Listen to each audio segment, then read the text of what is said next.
mga pwedeng maging unang dagok, yung unang talo ng Team Falcons.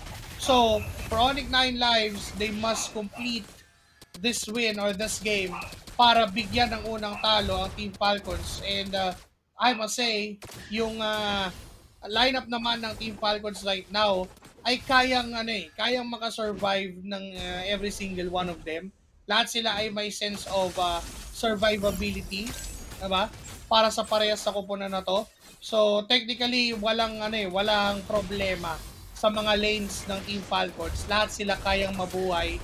Sino man yung dumating from Onyx 9 lives kasi yung Nana may passive, si Ogwen may healing, yung Joy makulit, yung Granger mobility wise andyan, yung X-Board di naman ganun din kabilis mamamatay up against the Uranus. Pero ang idea kasi ng 9 lives dito is to somehow survive din yung early game para para makapag-scale up ang 9 lives, para makapag-scale up yung 1-1 ni Nosha. Again, ulitin ko lang sa mga manonood, si Nosha po yan hindi po yan si Yok TZ. So naka-IGN lang ng Yok TZ. Baka kasi nagtataka kayo o baka na-excite kayo kasi si Yok TZ ba ay nasa panibagong team na. But then again, looking at this team fight, Lansu, pumasok ka lang si Ogwen doon sa kanyang second skill. Kasi mo to knock up 3, pero hindi niya hindi naman din enough yung damage output para to make down ng isa. Ogwen is there, Flaptease is there as well. Nandiyan lang mga flamethrower na mabalik pa no second skill, pero naipit na si Flap at hindi siya makatakas. Pinaga armor is gonna go down. Flaptease at si Ogwen ay tumatakbo doon sa damage output ng 9 lives. Meanwhile, Kyle TZ dashing in, traction falls, not connecting, view, makakatakas pa, may passive. Kyle TZ is forced na lumayo doon sa turtle objective even without the heavy screen of Kane Schofield. Enough yung zone potential ni Lansu. Low on HP si Flap TZ. Binuhat bigla si Lansu. They were able to get the turtle, pero yung buhay ni Lansu ay mamukuha din. First blood secured by Team Falcons, and because of that, for the side of 9 lives, even though nakuha na yung turtle, Team Falcons will get that lead. 700 gold to 800, not that so significant for Team Falcons. Check. But the thing is, this is way too better na dumating sila at makaabot sa ganitong early game. Unlike the game number 1, nakalamang kagad dito. Kumbaga nag-set kagad ng tempo etong Team Falcons and they immediately shut down the sustained heroes of Onyx 9 Lives. Yan yung prowess ng X-Borg, pre. Diba? Alam naman natin ng X-Borg, isa yan sa mga anti-tank heroes dahil nga sa true damage na meron siya. And with this X-Borg from Flaptease na agresibong maglaro talaga, pag to nagamit, nakaikot ng matiwasay sa mapa, time to time, true damage ang marireceive ng Team Onyx 9 Lives. Oo, the truth hurts kasi, pre. Diba? Masakit ang katotohanan. And yun ang pinanghuhugutan ng Team Falcons. And considering na for 9 lives, hindi rin biro for Kimi and a 1-1 kapag nadikitan ka na ni Flaptease later on, di ba? So ang kailangan lang is for Few and the other members of Team Falcons to force that needles and flowers from Nosha. So kapag naabot siya nung Molina, pero teka lang on the mid lane.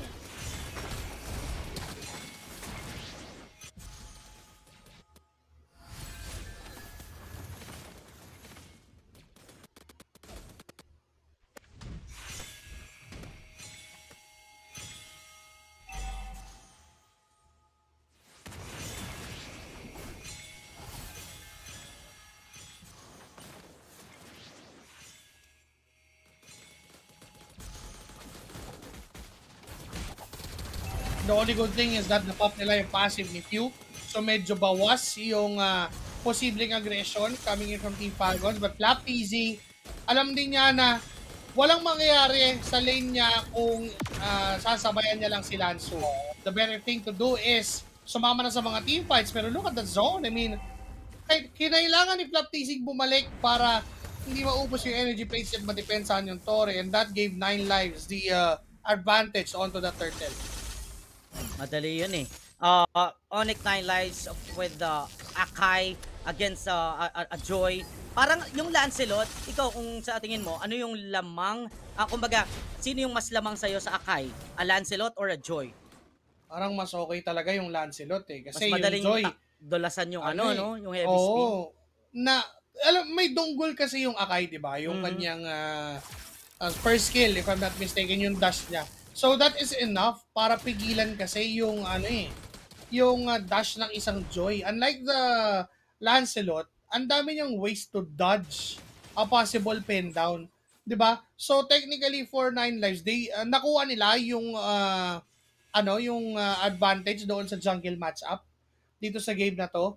And giving Lansu that Uranus, I mean, has been a problem ever since game number 1 against Team Falcons. Parang ano eh, parang alam niya eh, nine lives. Kumbaga yung kahit ulitin nila yung mga ginagawa nila against yung Falcons, it's driving yung Falcons crazy on every rotations. Oo, na parang lagi silang naiipit sa mga dapat nilang gawin, but Ogwen failed that second skill. Papunta kay Nosha, sumubok buhatin pero may hindi na sila flowers sa gagamitin kaya hindi na makakatakas pa si Ogwen at tumutuloy lang yung mga bala from Super Marco, but Onyx 9 lives pinapagpag lang lahat ng bala. Nako Parang po. mini-matrix lang. Hindi sila tuloy-tuloy ha. Hindi, kumbaga, hindi nila ipipilit na makuha yung mga kills na ganun. Alam nila kung kailan magba-back out, kung kailan aatras ulit. And they're not giving Team Falcons any chances or kahit konting buwelo lang na makabalik sa mapa dito. Though, eto nag-a-attempt si Flap TZ na sumabay doon sa may turtle pit. Nandun din naman si Kaloy sa may likuran just in case na masundo yung kanyang mga kampe. Pero papalag pa rin Kane with the retry and the turtle sa likuran na palalim. Doon si Kyle pero makakalabas ng buhay. Si Stay Freaky nga lang ang mapapunish dito ng Team Falcons. Team Falcons will decide to reset things out. Napakagandang retry timing mula kay Kane Scofield. He was shoved away. Pinipilit na ng Team Falcons i-zone si Kane Scofield. But then again, he delivers that retribution. Makukuha pa rin niya yung objective na yon against Team Falcons. Still, the lead is onto the hands of 9 lives. And up to now, hindi pa natin makita yung ray of hope for Team Falcons. Because even if nandun si Flap TZ sumasama sa team fight, hindi niya magawa yung responsibilidad niya na habulin yung backlives. The thing is, for 9 lives, masadong mailap, masadong malikot. Yung likot na yun aggressive, hindi siya paatras, pre. Di ba? Yung likot na talagang tuloy-tuloy with the 1-1, with the tiger face. You saw that against the X-Borg. Usually tatakbuhan mo lang yon, pero sila yung tamang space lang na likot tapos babalikan nila si Flap TZ that time, and that last insanity is used defensively. Using those skills, utilities defensively, parang alam mo na hawak na ng 9 lives dito ang ni ultimo opensa na meron ng Team Falcons. Oo, kasi there's something wrong kapag yung mga pang-engage na skill ay ginagamit mo ng panakas. Oo, diba? alam mo na. May mali na eh. Hindi mo na kayang sumabay, pero ngayon ay binuhat. And yung damage is enough to take down another problem from 9 lives. Traction pulse well correct. Flap TZ has the Feraga armor. Yun yung adjustment doon sa export. Na paggamit mo ng Last Insanity at nakuha mo lahat ng baterya, babalik din yung Feraga armor mo. Yun, kaya nga meta ulit to eh. Bukod sa mas malaki na ngayon yung Feraga niya, it's very easy, no, para makakuha ulit ng Feraga armor. Pero talo yung Onyx 9 lives dun sa nangyaring palitan na yan. They lost the Uranus of Lansu sa may bottom lane, nawalan pa sila ng isa pang inner turret at wala silang napala sa may mid lane dahil nga doon sa mga Feragas dito ni Flap TZ. And these may again bring Falcons back into control kasi tinan mo sila na ulit ang umaagro pagdating dito sa turtle pit, though hold pa rin yan ng 9 lives. Binabalikan natin yung game number 1 ako saan ganito rin. Hawak 9 lives sa That's early, makakabawi yung Falcons, but Lansu, ganun lang kabilis bibigyan. Pero yung retro ni Kate Scofield ay nandyan para kumuha ng trade at turtle para sa buhay ni Lansu. Super Marco is getting those bullets down. Yolak, si Kaloy ang matutumba pero nakaalipat naman si Rosa sa kabilang banda. Dalawa yung tutumba. 14 Falcons at hindi pa tapos. Si Ogwen na-hold pa. Super Marco may mga bala pero hinaharangan lang ni Kate Scofield para sa mga kampi niya. Wow! Akala natin hindi magagamit ng matiwasay ng 9 lives yung Lord na to dahil napaslangan sila ng isa. yung trade na gusto ng Falcons, Hero over the Lord, ay hindi nag-matter for Onyx 9 Lives kasi doon sa paglipad netong ni Yoke TZ na patras ngayon ng Team Falcons at kalalabas lang ng Lord at pwede nila itong gamitin sa pagbabalik netong ni Lansu. Pwedeng samahan, 5 plus the Lord. Yung Torre sa taas ang balak targetin ng 9 lives. Nakahanda din naman. The double marksman setup.